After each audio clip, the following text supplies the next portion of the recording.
那么在猫上的这个动态性的心杂音呢，其实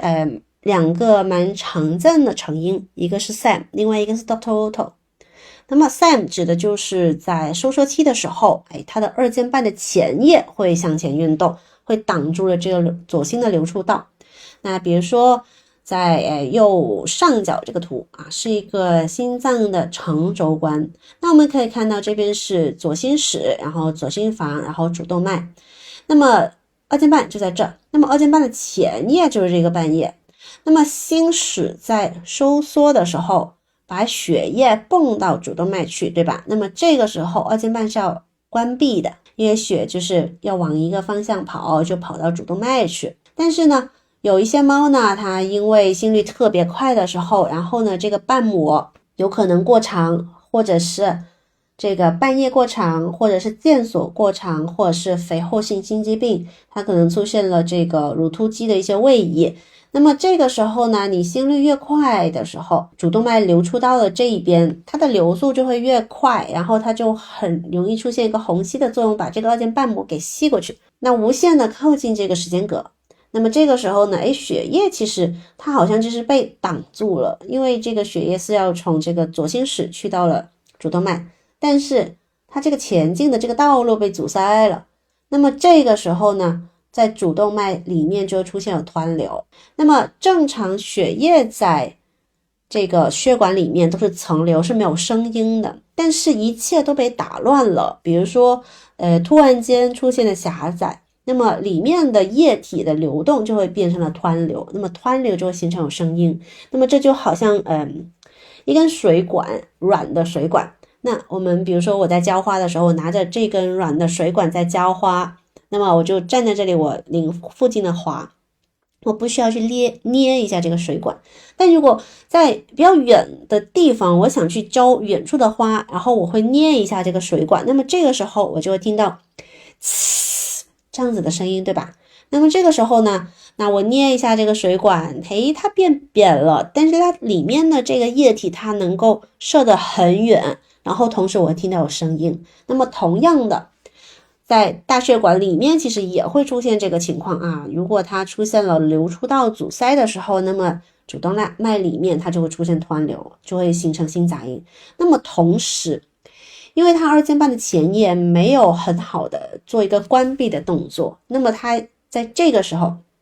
左心室一收缩，你二尖瓣没有良好的关闭，那就出现了二尖瓣的反流。这个时候它就出现了 SAM。 所以有些时候呢可能会在报告上面会看到了 SAM 针这样子，指的就是主动脉有湍流，同时二尖瓣有反流。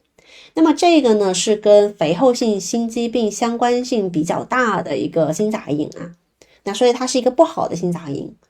那么 Doctor-Otto 呢，就是动态的右心室流出道出现的阻塞。那么这个呢，同样的也是它在心率非常非常快的时候，右心室它壁比较薄嘛，那你心率很快的时候，那它要不停的在收缩，那么它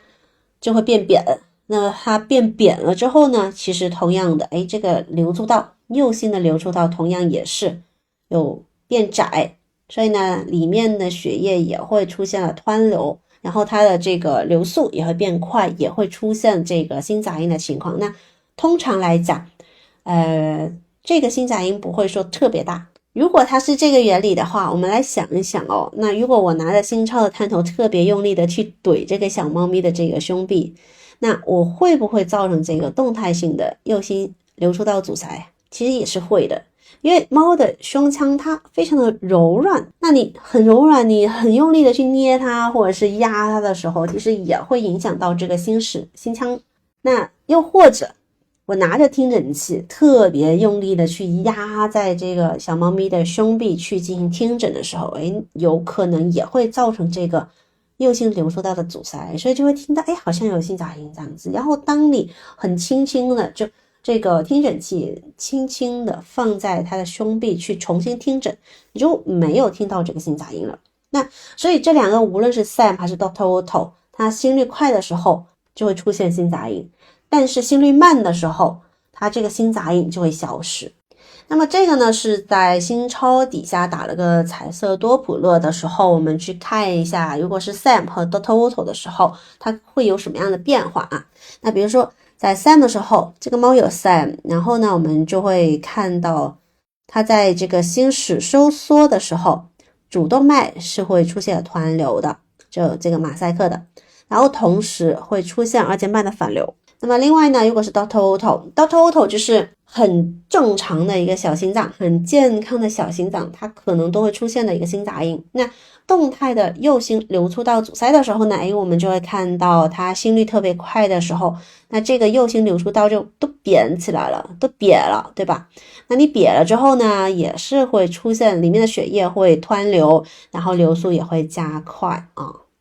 那如果大家有兴趣的话呢，可以看一下这2篇的文献，那么都是在讲 Sam 和 Dr. Otto 的这个讨论的。